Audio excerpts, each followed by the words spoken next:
ఎఫెసీయులకు రాసిన పత్రిక 5:15 దినములు చెడ్డవి గనుక మీరును సమయంను పోనీయక సద్వినియోగము చేసుకొనుచు అజ్ఞానుల వలె కాక జ్ఞానుల వలె నడుచుకున్నట్లుగా జాగ్రత్తగా చూసుకొనుడి. దినములు చెడ్డవి.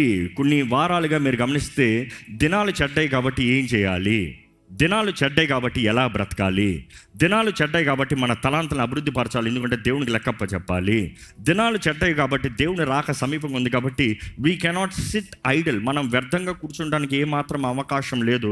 ఎంత ముమ్మరంగా మన జీవితంలో ఈరోజు చాలామంది అంటారు దేవుని రాకడ సమీపంగా ఉంది కాబట్టి నేను తొందరగా వెళ్ళి ఊరిలో ఉన్న వాళ్ళందరికీ నేను సువార్తను చెప్తాను. చెప్పండి, వెరీ ఇంపార్టెంట్, కాదని చెప్తలే. కానీ ఊరందరిని రక్షించి నిన్ను నువ్వు పాడు చేసుకుంటంలో వ్యర్థం లేదండి. ఊరందరికీ సువార్తను చెప్పి అందరికీ క్రీస్తుని గురించిన వార్తను చెప్పి నీవు నీ ఇంటి వారు నశించిపోతంలో ప్రయోజనం లేదండి. అంటే ఈరోజు ఈ అంచెదనంలో ఉన్న మనము మన జీవితాన్ని జాగ్రత్తగా కాపాడుకోవాలండి. I'm only striving to what I can do best. నేను దేవుని కొరకు ఎలాగ బ్రతకగలుగుతాను, నేను దేవుని కొరకు ఎలాగ జీవించగలుగుతాను, నేను దేవుని కొరకు ఏదంతా చేయగలను, అదే దృష్టి. దేవుడు నాకు ఇచ్చిన భారం అదే. ఎంతకాలము మనము ఈ అంధకార ప్రజల మధ్య నిద్రపోతూ ఉంటాం. ఎందుకంటే ఈరోజు ఎందరో నిద్రపోతున్న జీవితంలో పాయింట్లెస్, బేస్లెస్, లైఫ్లెస్ లైఫ్స్. నిద్ర ఏంటి? నిద్ర శరీర నిద్ర మాత్రం కాదు, ఆత్మీయ నిద్ర. ఆత్మలో ఎంత ప్రార్థన ఉంది, ఎంత ప్రార్థనా శక్తి ఉంది, ఎంత స్తుతి ఉంది. అంధకారము ప్రబలుతూ ఉంటే, చీకటి కార్యం అధికము ఉంటే, దేవుని రాకడ సమీపంగా ఉంటే, ఆయన సూచనలు కనబడుతూ ఉంటే మనం అంటున్నాము రేపు చూసుకోదాంలే, తర్వాత ప్రార్థన చేద్దాంలే, దేవుడు తర్వాత జవాబిస్తాడులే. ఈరోజు మనం జాగ్రత్త పడాలండి. ఆయన రాకడ సమీపంగా ఉంది. ఎప్పుడు మన లైఫ్ టైంలో ఉంటుందా, తర్వాత ఉంటుందా, రేపు ఉంటుందా, ఈరోజు ఉంటుందా మనకు తెలియదు. కానీ ఆయన వస్తే లెక్కప్ప చెప్పాలి. ఇక్కడ అపోస్తులైన పౌలు చెప్తున్నాడు, be very careful then how you live. మొదటిగా జాగ్రత్త కలుగు, బీ దట్ సెన్సిటివ్. మిమ్మల్ని అడుగుతున్నానండి, ఆత్మలో స్పర్శ ఉందా, ఆత్మీయ స్పర్శ ఉందా, ఆత్మలో సెన్సిటివిటీ ఉందా? పాపము దగ్గరకు వస్తే వెంటనే డూ యూ ఫీల్ సెన్సిటివ్? ఇది పాపము, ఇది కీడు, ఇది అన్యాయము, ఇది అక్రమము, ఇది మోసము, ఇది అబద్ధము. Do you have sensitive? ఈరోజు చాలామంది జీవితాల్లో స్పర్శ లేదు, ఎంత నొక్కు స్పర్శ లేదు. ఎంత జీవించినా చుట్టూ ఉన్నవారు, కుటుంబస్తులు, బిడ్డలు, భార్య, భర్త నశించిపోతున్నా కూడా స్టిల్ సెన్స్లెస్. మనకి ఏమాత్రమో స్పర్శ లేని వారు ఉన్నాం.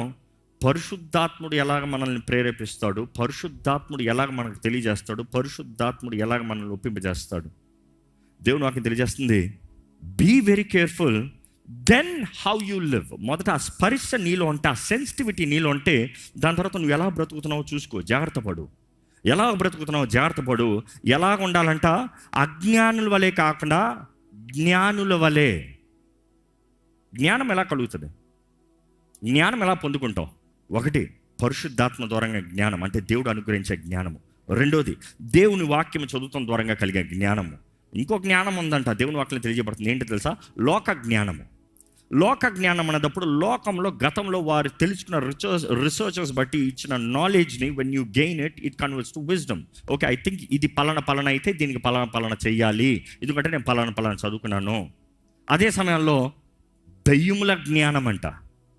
దెయ్యముల జ్ఞానం అని దేవుని వాక్యం తెలియజేస్తుంది. ఆలయంలో అనేక సార్లు ఈ 3 రకాల జ్ఞానాల గురించి వివరించాను. ఒకటి దేవుడు ఇచ్చి అనుగ్రహించే జ్ఞానము, ఇంకోటి లోక జ్ఞానము, ఇంకోటి దెయ్యాల జ్ఞానం. సో ఈరోజు పాపం చేసేవాడికి దెయ్యపు జ్ఞానం, అక్రమ కార్యం చేసేవాడికి దెయ్యపు జ్ఞానము. చదువుకుని గొప్ప అవుతాను, నేను అది నేర్చుకుంటా, ఇది లోక జ్ఞానము. కానీ ఈ 2 పనికి రావండి దేవుని జ్ఞానం ముందు. దేవుని వాటిలో చూస్తే దేవుని బిడ్డల్ని కల్దీలు, వారి విద్య, వారి తిండి, వారి పద్ధతులు, వారి ఐడియాలజీలు, వారి మధ్య పెరుగుతున్నారంట. షద్రక్ మేషక్ అబ్దెనగోల గురించి చూస్తాం కదా.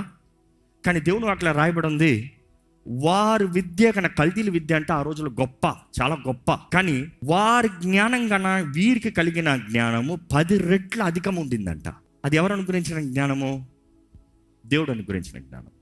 చూసి దేవునికి భయపడటం ద్వారంగా మనకి సమస్తం అనుగ్రహించబడుతుంది. దేవుని బిడ్డలుగా మనం జీవించేటప్పుడు ఆయన జ్ఞానము మనకు అనుగ్రహించబడుతుంది. ఇప్పుడు చూస్తే ఇక్కడ నుండి చెప్పుకుంటూ వస్తున్నాడు. ఆయన ఏమని చెప్తున్నాడు చూద్దామండి. అజ్ఞానుల వలె కాక జ్ఞానుల వలె నడుచుకున్నట్లుగా జాగ్రత్తగా చూసుకొనుడి. ఇందు నిమిత్తము మీరు అవివేకులు కాక ప్రభువు యొక్క చిత్తమేమిటో గ్రహించుకొనుడి. ఇందును బట్టి మీరు అవివేకులు కాక ప్రభు చిత్తం ఏంటో గ్రహించుకోండి. అది మీరు చేయాల్సిన పని, గ్రహించుకోవాల్సింది మీ పని. దేవుడు చెప్తున్నాడు, పరిశుద్ధాత్ముడు చెప్తున్నాడు, గ్రహించుకోవాల్సింది మనము గ్రహించుకోవాలంట. Take up responsibility. ఈరోజు క్రైస్తవ జీవితం అంటే గాల్లో తేలిపే జీవితం అనుకుంటున్నాం, కాదండి. మనము ప్రతి అడుగులో దేవుని చిత్తంని గ్రహించుకుని ఆయన చిత్తంలో జీవిస్తూ వర్ధిల్లాలి. ఇంకా ఆయన ఏం చెప్తున్నాడు చూడండి, మరియు మద్యముతో మత్తులై ఉండకుడి, దానిలో దుర్వ్యాపారము కలదు, అయితే ఆత్మపూర్ణులై ఉండుడి. ఆత్మపూర్ణులై ఉండుడి, పరిశుద్ధాత్మ ద్వారంగా నింపబడి ఉండండి. ఇంకా చదవండి, ఒకరిని ఒకరు కీర్తనలతోను సంగీతములతోను ఆత్మ సంబంధమైన పాటలతోను ఆత్మ సంబంధమైన పాటలు అంటే ఎట్లా? ఈరోజు చాలా పాటలు ఉన్నాయి.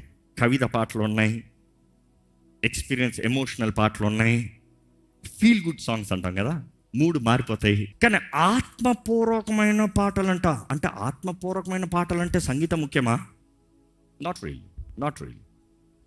ఈ మధ్యకాలంలో ఫ్యామిలీ బ్రేక్ టైం దొరుకుతూ మేము ఏం చేసాం, స్టార్ట్ రా పాట ఎత్తు, ఒక పాట ఎత్తుతారు అందరూ.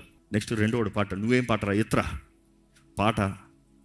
ఆ పాటలో నిజంగా చెప్పాలంటే టీమ్ బాయ్స్ పాడతారు, ఒక్కొక్కరు ఒక శృతిలో పాడతారు. Being a musician sometimes it's irritating, కానీ ఏం మాట్లాడను. దేవుడు అంగీకరిస్తే నీకేంటి ప్రాబ్లం? కానీ లెట్ దెమ్ సింగ్, చప్పట్లు కొట్టుకుంటా, మిగతా వాళ్ళు చప్పట్లు కొట్టుకుంటా దేవుని స్తుతిస్తూ ఆ రోజు ఒక పాట అయింది, రెండో పాట, ఇంకో పాట, ఈ పాట, ఆ పాట, ఏ పాట, ఇంచుమించు 3 గంటల సేపు కుటుంబ ప్రార్థన. ఆ స్తుతి నాకు అట్లా ఆరాధిస్తూ చప్పట్లు కొడుతూ గట్టిగా పాడుకుంటూ దేవుని ఆరాధిస్తూ ఉంటే నాకు అనిపించింది, పౌలు సేవలలో ఆ చెరసాలలో ఇద్దరే, ఇక్కడ ఇంతమంది ఉన్నారు, అక్కడ ఇద్దరు దేవుని స్తుతిస్తూ కీర్తిస్తూ చప్పట్లు కొట్టుకుంటూ పాడుతున్నారంట. చెరసాల్లో ఉన్న వారందరూ వింటూ ఉన్నారంట. అక్కడ ఏం కలిగింది? దేవుని ఆత్మ శక్తి ప్రభావం కార్యం చూసాం మనం. ఎక్కడ భూమి కంపించింది, చెరసాల బద్దలైంది, తలుపులు బద్దలయ్యాయి, చెరసాలు తెంపబడ్డాయి. You see there was freedom. నిజంగా ఈరోజు ఈ వాక్యం చదువుతూ ధ్యానించేటప్పుడు నాకు ఒక అర్థమైంది, అక్కడ 3 ముఖ్యమైన విషయములు తెలియజేయబడుతున్నాయి. ఆ 3 ముఖ్యమైన విషయములు చెప్పి ముగిస్తాను, దయచేసి చూద్దామండి. అజ్ఞానుల వలె కాక జ్ఞానుల వలె నడుచుకున్నట్లుగా జాగ్రత్తగా చూసుకొనుడి. ఇందు నిమిత్తము మీరు అవివేకులు కాక ప్రభు యొక్క చిత్తమేమిటో గ్రహించుకొనుడి, మరియు మద్యముతో మత్తులై ఉండకుడి, దానిలో దుర్వ్యాపారము కలదు, అయితే ఆత్మపూర్ణులై ఉండుడి.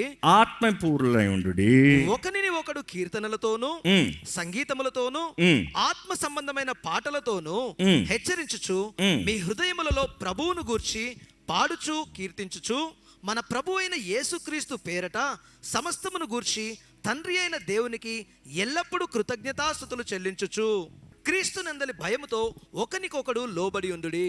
లోబడి ఉండాలంట. మనుషుడికి ఇష్టం లేని ఆజ్ఞ లోబడతాం, 10 ఆజ్ఞలు లోబడతాం. దేవుడు ఇచ్చిన ఆజ్ఞ నేను లోబడతాం. మనుషుడు అంటే నేను లోబడను, దేవుడు నాకు ఏదైనా చేస్తాడో చెప్పు, నేను లోబడను.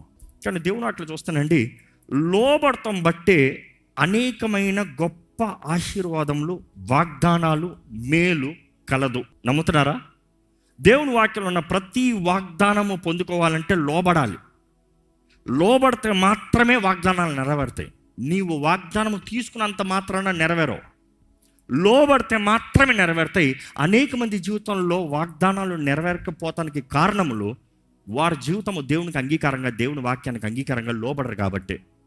నా కమింగ్ బ్యాక్ హియర్, ఇక్కడ 3 ముఖ్యమైన విషయం నేను చెప్పాను కదా. దేవుడు అక్కడ తెలియజేస్తుంది, కష్ట పరిస్థితుల్లో కూడా లోబడాలి. కానీ ఆ కష్ట పరిస్థితులు లోబడుతూ ఏం చేయాలి అనేటప్పుడు అక్కడ చూస్తాం, గివ్ థ్యాంక్స్. మొదటిగా ఏంటంటే గివ్ థ్యాంక్స్. ఈరోజు చాలామంది కాన్స్టెంట్ కంప్లైనింగ్. ఈ కంప్లైనింగ్లో ఇంకా మాటలు చెప్పాలంటే ఈ కంప్లైనింగ్ బ్యాచ్లో 3 బ్యాచ్లు ఉంటారంట. ఒక రకమైన బ్యాచ్ ఏంటంటే ఏది చేసినా కంప్లైనింగ్. మంచి చెయ్యి, దాంట్లో ఏదో ఒక లోపం. ఓ పని చేయి, దాంట్లో ఏదో ఒక లోపం. ఓ భర్త భార్యని ఉప్పు ఎక్కువ అయిందన్నాడంట. నెక్స్ట్ రోజు కొంచెం ఉప్పు తక్కువ వేసిందంట. నెక్స్ట్ రోజు ఉప్పు తక్కువ అయిందని తిట్టాడంట. మూడో రోజు ఏం మాట్లాడుకొని తిన్నాడంట. ఏం అడుగుతుందంట, ఉప్పు తక్కువైందా ఎక్కువైందా అండి? బాగానే ఉందిలే, కానీ కొంచెం ఆ మసాలా ఎక్కువ వేసి ఉంటే బాగుంటుంది. ఉప్పు సంగతి అయిపోయింది. నెక్స్ట్ ఏంటి? మసాలా సంగతి. చేసిన దానికి థ్యాంక్ యూ ఉండదు, చేసిన దానికి అప్రిషియేషన్ ఉండదు. ఆల్వేస్ ఇది లేదు, అది లేదు, ఇది జరగలే, అది జరగలే, ఇది చేశాడు కానీ అది చేయలే, అది చేశాడు కానీ ఇది చేయలే. ఈరోజు చాలామంది దేవుని దగ్గర కూడా థ్యాంక్ యూ లార్డ్ అని చెప్పరు. ప్రార్థన స్టార్టింగ్ ఏముంటుంది? నాకు అది ఇవ్వి, రేపు అది వచ్చింది. నెక్స్ట్ ఏమంటారు? నాకు ఇది ఇవ్వి, ఇది ఇచ్చాడు దవా, ఇది అసాధ్యమైంది సాధ్యపరచు ప్రభా, జరిగించాడు. ఒకరోజు థ్యాంక్ యూ అయిపోయింది. నెక్స్ట్ ఇంకా దీన్ని జ్ఞాపకం ఉండదు. ప్రభా ఈ అసాధ్యమైంది సాధ్యపరచు, చేయగలవా, నువ్వు కుదురుతుందా నీకు? దేవుని ప్రశ్నిస్తారు. ఇది చేసింది జ్ఞాపకం లేదా? ఇది చేసిన దాన్ని కృతజ్ఞతాస్తుతులు తెలియజేయలేవా? చెప్పేశాను కదా, ఒకసారి థ్యాంక్ యూ చెప్పేశాను కదా. ఎప్పుడు ఒకటి జ్ఞాపకం పెట్టుకోండి, థ్యాంక్ యూ అన్న మాట ఒకటే, కానీ the way of intention and expression matters. ఇంకో మాటలో చెప్పాలంటే, ఒక వ్యక్తి వచ్చి నా దగ్గర 10 రూపాయలు అడిగాడు, 10 రూపాయలు ఇచ్చా, థ్యాంక్ యూ అని చెప్పి వెళ్ళిపోతాడు. కానీ ఇంకో వ్యక్తి 1,00,000 రూపాయలకి, ప్లీజ్ నాకు 1,00,000 రూపాయలు కావాలంటే 1,00,000 రూపాయలు ఇచ్చా, థ్యాంక్ యూ అని చెప్పి వెళ్ళిపోయాడు. ఇంకో వ్యక్తి 1,00,00,000 రూపాయలకి వచ్చి, నేను చచ్చిపోతున్నాను, నాకు ఇంకా అవకాశం లేదు, ప్లీజ్ అంటే 1,00,00,000 రూపాయలు సహాయం చేసావు, ఆ వ్యక్తి కూడా థ్యాంక్ యూ అని చెప్పి వెళ్ళిపోయాడు. న్యాయమా? 10 రూపాయలు తీసుకున్న వాడు థ్యాంక్ యూ చెప్పిన రీతిగానే 1,00,00,000 రూపాయలు తీసుకున్నవాడు థ్యాంక్ యూ చెప్పచ్చా? థ్యాంక్ యూ చెప్పా కదా అన్నాడు అనుకో, గ్రాటిట్యూడా? ఈరోజు చాలామంది కూడా దేవుని దగ్గర నుండి ఎన్నో గొప్ప మేలు పొందుకుని థ్యాంక్ యూ పర్వా, థ్యాంక్ యూ, నువ్వు గొప్ప దేవుడు, థ్యాంక్ యూ, చేసేవాళ్ళు బోడు చేసేవాళ్ళు పో. అన్గ్రేట్ఫుల్. ఈరోజు ఈ వాక్యం ఉన్నప్పుడు మీరే పరీక్షించుకోండి, ఎంత మీరు కృతజ్ఞత కలిగి ఉన్నారు దేవుడు చేసిన కార్యాలను బట్టి. How grateful are you? నిజంగా దేవుని వాక్యం తెలియజేస్తుంది, గివ్ థ్యాంక్స్. ఈ ఒక రకమైన అయితే ఎంత చేసినా ఏదో ఒక లోపము. రెండో రకమైతే ఎంత చేసినా ఎప్పుడు గ్రాటిట్యూడ్ ఉండదు. అది ఇందాక చెప్పింది, 10 రూపాయలు ఇచ్చినా 1,00,00,000 రూపాయలు ఇచ్చినా థ్యాంక్ యూ. మూడో రకం ఉంటారంట. వీళ్ళు ఎవరు తెలుసా? ఏదో చేసిన ఆ వారం రోజులకి, దేవాన్ని గొప్ప దేవుడువే, గొప్ప కార్యం చేసావు వందనాలు, ఇల్లు ఇచ్చావు వందనాలు, కారు ఇచ్చావు వందనాలు, ఉద్యోగం ఇచ్చావు వందనాలు, నువ్వు ఇలాంటి దేవుడు లేడయ్యా, గొప్ప దేవుడువయ్యా. 3 నెలలు అయింది, ఏం చేశాడు దేవుడు నాకు? ఏమిచ్చాడు దేవుడు? దేవుడు అంటే నాకు ఎందుకు ఇది జరగాలి, దేవుడేడి? దేవుని ప్రశ్నించే రకం. ఈ 3 రకాల వారు చాలా డేంజరస్ అంట. దేవుని వాక్యం ఇక్కడ తెలియజేసేది ఏంటంటే, ఎల్లప్పుడూ గివ్ థ్యాంక్స్, ఆల్వేస్. బైబిల్లో మరలా తెలియజేయబడుతుంది. అన్ని సమయంలో, అన్ని విషయంలో స్తుతి కృతజ్ఞత తెలియజేయాలి. ఒక మనిషికంట సాతాను దర్శనం చూపించాడంట. తన వర్క్షాప్ని దర్శనం చూపించినప్పుడు ఆ పెద్ద వేర్ హౌస్ని టూరింగ్ చేస్తూ నడుచుకుని వెళ్తా ఉన్నాడంట. నడుచుకుని వెళ్తా ఉంటే ఒక్కొక్క ఆయుధం చూపిస్తూ, ఇది వ్యభిచారము, దావీదు లాంటి పెద్ద వాళ్ళని పడేశాను, అట్లా ఒక్కొక్క ఆయుధాలను చూపించుకుంటూ, ఇది గర్వము, ఇది సంసోను లాంటి గొప్పని పడేశాను, ఇది పడేశాను, వాడిని పడేశాను, ఈయన పడేశాను, అన్నీ చూపించుకుంటూ, అన్ని ఆయుధాలను చూపించుకుంటూ, చివరిగా కొన్ని విత్తనాలు ఉన్నాయంట డబ్బాల్లో. అన్ని చిన్న విత్తనాలు చూసుకుంటూ అన్ని కొంచెం తగ్గిందంట. ఒక పెద్ద డబ్బా ఉందంట, ఆ పెద్ద డబ్బాలో కొంచెం మిగిలిందంట. ఈయన ఎంతో ఇంట్రెస్ట్గా, ఎన్ని ఇంత ఉన్నాయి చిన్న డబ్బాలు ఫుల్గా, ఇదేంటి ఇంత పెద్ద డబ్బాలు ఇంత అయిపోయిందంటే, మరి ఇంత వాడాను దీన్ని, ఏంటి దీని పేరు ఏంటంటే, ఇది చాలా పెద్ద ఆయుధము, నాది ఎక్కువ వాడబడే ఆయుధం, అందుకని కంటైనర్లు పెట్టుకుంటాను, ఈ కంటైనర్ అయిందా ఇంకో కంటైనర్ తెచ్చి పెడతాను. ఈ కంటైనర్ పేరు ఏంటంటే డిప్రెషన్ అన్నాడంట. ఏంటది? నిరుత్సాహం. దీనికి పడని మనిషే లేడు. మ్యాన్ ఆఫ్ గాడ్ అని పిలవబడే ఎలైజా పడిపోయాడు. యోబు అంటాడు, యోబు 30:16 ఉంటుంది, డిప్రెషన్ హాంట్స్ మై డేస్ అని ఉంటుంది.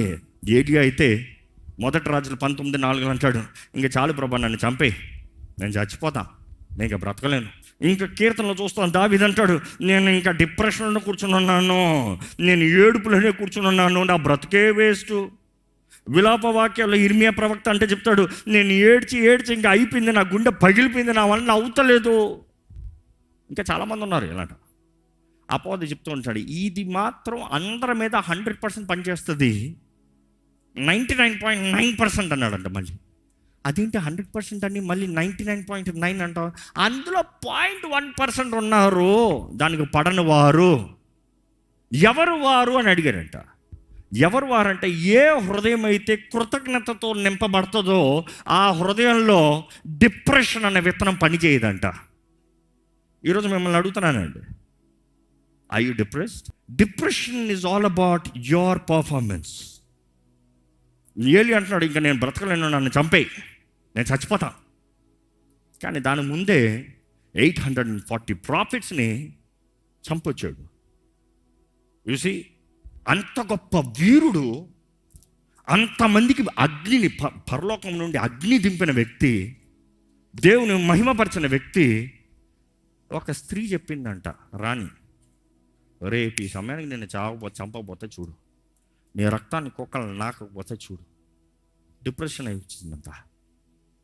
అంతమందిని చంపగలిగావు, ఒక్క స్త్రీ చెప్పిన మాటగా ఇట్లా బెదిరిపి చచ్చిపోతాను అంటున్నావు. చూసి దేవుడు చేసిన కార్యాలు చూడలేకపోతాము, కృతజ్ఞత లేకపోతాము. అనేక సార్లు దేవుడు ఎన్నో మేలు మనందరి జీవితంలో చేశాడు, కానీ కొన్నిసార్లు పరిస్థితి ఎట్లా ఉంటుందంటే, ఇంతవరకు దేవుడు చేశాడేమో ఇంకా ముందు దేవుడు చేయడు. ఇశ్రాయేలు చూడండి, 10 తెగుళ్ళు దేవుడు పంపించాడు ఐగుప్తు విరోధంగా. దేవుడు వారిని బయటికి నడిపిస్తున్నాడు. ఎర్ర సముద్రం ముందు వచ్చి నిలబడి సణుకుతున్నారు, మమ్మల్ని ఇక్కడ చంపుతానికి తీసుకొచ్చాడు దేవుడు. ఏ ఐగుప్తులను బాగున్నాం కదా, ఇక్కడికి ఎందుకు తీసుకొచ్చాడు చంపుతానికి? ఈరోజు చాలామంది సణుకుతున్నారు దేవుని పైన. దేవుని నమ్ముకుంటే నాకు ఇది జరుగుతుందా? నేను పరిశుద్ధంగా బ్రతుకుతా ఇలాగ అవుతుందా? నేను న్యాయం జరిగిస్తే, నేను మంచి జరిగిస్తే నాకు ఇలా కీడు అవుతుందా? నేను నిజం మాట్లాడితే నాకు ఇలా నష్టం జరుగుతుందా? You are feeling bad. Don't feel bad. Good, you are blessed. నీతి నిమిత్తమై మీరు when you are persecuted for all this, you are blessed. దేవుడు వాక్యం తెలియజేస్తుంది, మీరు ధన్యులు. కానీ మనకి అనేకసార్లు మనకి ధన్యత్వం ఎలా ఉంటుందంటే, సుఖము కనబడితే ధన్యత్వం అనుకుంటాము. అందుకనే వెర్రివారు అనేకులు సన్స్ ఆఫ్ ద డెవిల్ అని పిలవాలి. అలాంటి వారు ఎలా ఉంటారంటే దెయ్యపు పిల్లలు. ఎందుకంటే దేవుని వాక్యం ఉంది, నీ తండ్రి అయిన అపవాది సర్ప సంతానమా. ఈ దెయ్యపు సంబంధాలు ఎలా ఉంటారంటే, దేవుని బిడ్డలను ఎలా కృంగదేస్తానో చూస్తారంటే, ఆశీర్వాదం అనేది లేదు. ఎందుకంటే ఆశీర్వాదం అంటే సంతోషంగా అంటాం. అనేకసార్లు తెలియజేయబడుతుంది, నీ శ్రమల మధ్యలో కూడా నువ్వు ఆనందించవచ్చు, నీ ఆనందాన్ని బట్టి నీకు బలము. You see, your blessing is not materialistic thing, but I don't reject materials, won't be there. When you're truly best, these will be added. If this does not be added, what is the point of you glorifying God? You cannot glorify God. Point is that, ఈరోజు ఎందరో నేను నీతి మంత్రిని lot అంటున్నారు, నేను నీతిని బట్టి సరిగా నిలబడ్డాను అంటున్నారు. అనుకుంటున్నాను, ఉదాహరణకి నువ్వు న్యాయంగా ఉద్యోగం చేస్తున్నావు, మనుషులందరూ నీ పైన నేరాలు మోపుతూ ఉన్నారు, తప్పుడు సాక్ష్యాలు తీసుకొచ్చారు, నీ ఉద్యోగం పోతుందన్న పరిస్థితుల్లో ఉంది. నువ్వైతే దేవుని నమ్ముకుని న్యాయంగా బ్రతుకుతున్నావు, ఉద్యోగం పోతుందని అందరికి అర్థమైపోయింది, నీకు అర్థమైపోయింది. కానీ ఆ రాత్రి దేవుడు ఏదో కార్యం జరిగించాడు. మొర్దెకాయ్, ఎస్తేరు వారందరి జీవితంలో చేయలేదా? ఆ రాత్రి దేవుడు దయ పుట్టించాడు, రాజహృదయాన్ని మార్చాడు, ఒక గొప్ప కార్యాన్ని జరిగించాడు. పొద్దుటికల్లా నీ ఉద్యోగం నుండి తీసేస్తానన్న వారు ఉద్యోగం నుండి బయటికి వెళ్ళిపోయారు. ఇంకా స్థానం ఎవరు లేక నీకే ఇవ్వాలని, నీకే ఆ నిన్ను తీస్తానన్న వ్యక్తి స్థానాన్ని ఇచ్చారు. ఒకేసారి నీకు ఆశీర్వాదం లేనది అందరు నీ కిందకు వచ్చారు. Is it that not a blessing? నువ్వు అంటున్నావు అవన్నీ అక్కర్లే, నేను దేవుని నమ్ముకుంటేనే చాలు, ఇంకా ఎన్ని అక్కర్లేదు. ఎలాగ దేవుని నామం మహిమపరచబడుతుంది? You see, that is the point. When you stand, నీ దేవుడు గొప్ప దేవుడు అన్యులు చెప్తారు, దాన్ని బట్టి విశ్వాసం కలుగుతుంది. ఈరోజు we think it is just think in your mind, believe in your mind, die in your mind. No, దేవుని వాటిలో చూస్తానండి, మనం స్తుతి, thankfulness, it is an expression. స్తుతి అనేది దేహంతో కనబరిచేది, హృదయంలో ఆరాధన భాగముగా ఉంటే, లైఫ్ స్టైల్గా ఉంటే స్తుతి అనేది యాక్ట్గా బయటకు వస్తుంది. దేవుని వాక్యం తెలియజేస్తుంది, duration of thanks giving is always, ఎల్లప్పుడూ ఎల్లప్పుడూ ఎల్లప్పుడూ మీరు దేవుని స్తుతించకపోతే డిప్రెషన్ అన్న విత్తనము మీలో పనిచేస్తుందండి. మీ జీవితంలో ఇప్పటికే ఎవరైనా anybody is feeling depressed, it's better you start praising God, be grateful for what he has done. ఆయన చేసిన మేలును బట్టి కృతజ్ఞతాస్తుతులు తెలియజేయండి. జరిగించబోయేది ఆయన చూసుకుంటాడు, చేయవలసింది ఆయన చూసుకుంటాడు, ఏది జరగాలో ఆయన చూసుకుంటాడు. చేసిన దాన్ని బట్టి వందనాలు చెప్పండి, కృతజ్ఞత. విలియం షేక్స్పియర్ ఒక డైలాగ్ పెట్టాడు. ఆ డైలాగ్ ఏంటంటే, it really stuck my mind. సర్పపు నాలుక కన్నా కృతజ్ఞత లేని బిడ్డ నాలుక షార్ప్ అంట. ఏంటి? సర్పపు నాలుక కన్నా ఆ విషయానికన్నా కృతజ్ఞత లేని బిడ్డ నాలుక ఇంకా షార్ప్, ఇంకా విషమైంది. ఈరోజు మిమ్మల్ని అడుగుతున్నానండి, మీరు దేవుని బిడ్డలైతే మీ నాలుక ఎలాగుంది? You cannot be God child with a serpent's tongue, not possible. దేవుని బిడ్డలు అన్నవారు కృతజ్ఞత లేకన్నా సనుగుడు ఇట్లా ఏం చేశాడు దేవుడు, ఎక్కడ ఉన్నాడు దేవుడు, దేవుడు ఉంటే ఇది జరగాలి, దేవుడేడి అట్లా కాదు. ఇఫ్ ఎ ట్రూలీ థ్యాంక్ఫుల్, తండ్రి వందనాలు, యేసు ద్వారంగా నాకు అన్నీ అనుగ్రహించబడ్డాయి, యేసు నామాన్ని బట్టి నాకు అన్నీ అనుగ్రహించబడ్డాయి, ఈరోజు నా జీవితంలో కలిగిందంతా తండ్రి వందనాలు. You have to tell God thank you. ఎక్కడ తలలోంచి ఒకసారి మన నాలుక సర్పపు నాలుక లాగా ఉందా, సర్పపు నాలుక కన్నా విషమైన నాలుక ఉందా? లేకపోతే దేవుని బిడ్డలలాగా దేవుని స్తుతించి దేవునికి వందనాలు చెప్పి స్తుతి కృతజ్ఞతతో దేవుని కీర్తించే నాలుక ఉందా? పరీక్షించుకోదామండి. ఈరోజు ఈ వాక్యం వెంటనే మీరు నిజంగా దేవుని బిడ్డలుగా ఉన్నారా, దేవుని సంబంధాలుగా ఉన్నారా, దేవుని వాక్యానుసారంగా జీవిస్తున్నారా? ప్రభు మనతో మాట్లాడేటప్పుడు, పరిశుద్ధాత్ముడు మన హృదయాన్ని తాకేటప్పుడు నిజంగా ఏ విషయంలో మనకి హృదయంలో కృతజ్ఞత లేకుండా సనుగుడు ఉంది, ఈరోజు నీలో సనుగుడు ఉందంటే నువ్వు దేవుడు చేసిన కార్యాలని మర్చిపోయావు అనమాట, దేవుడు చేసిన అద్భుతాలను మర్చిపోయావు అనమాట, దేవుడు నడిపించిన మార్గాన్ని మర్చిపోయావు అనమాట. ఈ ఫ్రస్ట్రేటెడ్ లైఫ్, విసిగిపోయిన జీవితము, వేసారిపోయిన జీవితం అంటే నిజంగా స్తుతి కృతజ్ఞత లేని జీవితము. ఇంతవరకు నడిపించే వందనాలు, ఇంతవరకు పోషించే వందనములు, ఇంతవరకు అనుగ్రహించే వందనములు, ఇంతవరకు మేలు చేసే వందనములు, ఇంతవరకు హెచ్చించే వందనములు, ఇంతవరకు ఆశీర్వదించే వందనములు, ఇంతవరకు సమస్తం సమకూర్చి జరిగించే వందనములు, ఇంతవరకు నా తోడుని నడిపించే వందనములు, ఇంతవరకు ప్రతి పోరాటంలో జయమిచ్చే వందనములు, ఇంతవరకు అన్నీ నీ చిత్తంని జరిగించే వందనములు. దేవునికి వందనాలు చెప్తామండి, దేవునికి వందనాలు చెప్తామండి. Be thankful. నోరు తెరిచి మనస్ఫూర్తిగా వందనాలు. జ్యోతిర్మయుడకు దేవా నీకు వందనములయ్యా, సర్వ సృష్టికర్త నీకు వందనములు ప్రభా. నీవు చేస్తున్న ప్రతి మేలును బట్టి నీకు వందనములయ్యా. సమస్త మంచిది ఘనమైంది నీ దగ్గర నుండి వచ్చేది, నిన్ను బట్టే మాకు కలిగేది పరమతం. నీ ప్రియ కుమారుడు నామంలో మేము అడిగినవి మేము పొందుకున్నామని మేము నమ్మినట్లయితే మాకు అనుగ్రహించబడుతున్నామని మేము నమ్ముతున్నామయ్యా. ఈరోజు మాకు అన్నిటికన్నా ఘనమైన బహుమానము నీవు ఇచ్చేవంటే పరమ తండ్రి నీ ప్రియ కుమారుడయ్యా. The greatest gift we have ever received is Jesus Christ. మాకు కలిగిందంతా యేసును బట్టే, యేసును ద్వారంగానే అయ్యా. నువ్వు అనుగ్రహించిన పరిశుద్ధాత్మ అనే వరమును బట్టి వందనాలు పరమ తండ్రి. ఈరోజు నీ ఆత్మ ద్వారా నిలబడుతూనే కానీ మా బ్రతుకుల్లో మేము ముందుకు వెళ్ళలేము. నీ ఆత్మ ద్వారా నడిపించబడుతున్నాయి కానీ నీ చిత్తంను మేము జరిగించలేము. నీ ఆత్మ ద్వారా మేము నడిపించబడుతున్నాయి కానీ నీ బిడ్డలుగా మేము బ్రతకలేమయ్యా. పరమ తండ్రి థ్యాంక్ యూ ఫర్ ఎవ్రీథింగ్. మా జీవితంలో ఇచ్చిన సమస్తం బట్టి వందనాలు. ఎక్కడ మనస్ఫూర్తిగా మీరు వందనాలు చెప్పండి, మనస్ఫూర్తిగా మీ నోటి మాటలతో వందనాలు చెప్పండి. దేవుడు అనుగ్రహించిన ప్రతి దాన్ని బట్టి వందనాలు చెప్పండి. Thank you.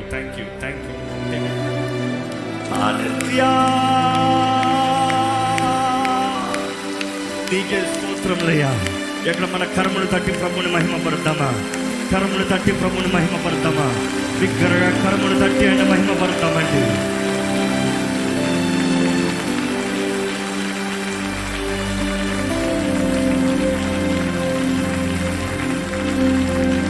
ప్రభువా నీకు వందనములు యేసయ్యా. నీకు వందనములు. నీవు చేయించిన ప్రతి కార్యము బట్టి వందనములు. మాకు అనుగ్రహించబడిన సమస్తము నీ ద్వారంగానే, నీ బట్టే నేసయ్యా. పరమ తండ్రి, నీవు మమ్మల్ని ప్రేమిస్తున్నావు కాబట్టి మా జీవితంలో సమస్తం అనుగ్రహిస్తున్నావయ్యా. ప్రేమించే తండ్రి నీకు వందనములు. ఆదరించే దేవా నీకు వందనములు. ఈరోజు నీ ప్రియ కుమారుని మాకు అనుగ్రహించిన దేవుడు అయ్యా. మాకు ఇంకా ఏది, you will not withhold anything, ఏది ఆపవయ్యా. మా జీవితంలో మేలైనవి, మంచివి, నీ నామము మహిమార్థమై జీవించేది మా జీవితంలో నువ్వు జరిగించాలని ఆశపడుతున్నావు. నీకు ఇష్టలుగా, నీకు సాక్షులుగా, నీకు ప్రియులుగా, నీ పాదాలు పట్టుకుని జీవించేవారుగా, నీ మార్గంలో నడిచేవారుగా, నిన్ను సంతోషపెట్టే జీవితం కలిగిన వారుగా మా అందరిని చేయమని పెడుకుంటామయ్యా. ప్రభా, ఈరోజు ఎవరెవరైతే ఈ వాక్యం వింటున్నారో మా హృదయంలో కావాల్సిన కృతజ్ఞత దయచేయి. Teach us to say thank you more than asking, Lord. Help us to remember as we thank, we receive all that we need. కృతజ్ఞత కలిగి ఉంటే అన్ని అనుగ్రహించే దేవుడు అయ్యా.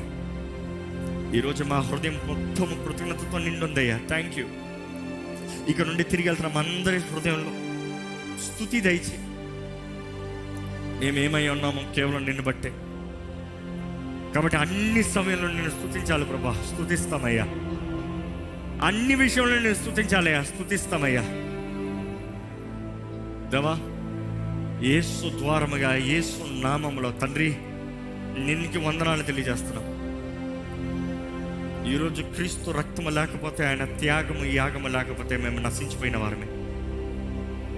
కానీ నీ ప్రియకుమారుని మా స్థానంలో బలిగా ఇచ్చి మాతో నీవు సమాధానాన్ని కలిగి ఉండటానికి, మమ్మల్ని నీవు అంగీకరిస్తానికి అయ్యా, నీవు చేసిన గొప్ప బలియాగం బట్టి వందనాలు, త్యాగం బట్టి వందనాలు. నువ్వు మమ్మల్ని ఎంతగా ప్రేమిస్తా నీ ప్రియ కుమారుని మా కొరకు బలిచ్చావు ప్రభా. Thank you for the sacrifice. నీవిచ్చిన బలిని బట్టి, నీ ప్రియ కుమారుడు తాను సమర్పించుకున్న దాన్ని బట్టి ఈరోజు మాకు నీతో కలిసే భాగ్యమయ్యా. ఈరోజు నీ యందు మాకు సమస్తం ఉందని నమ్ముతూ ఈ లోకంలో మేము బ్రతుకు కాలం నిన్ను మహిమపరిచే సాక్షులుగా జీవింపజేయమని వేడుకుంటాం. నజరేయుడైన యేసు నామములో అడిగి వేడుచున్నాం తండ్రి, ఆమేన్. దైవం నీవయ్యా.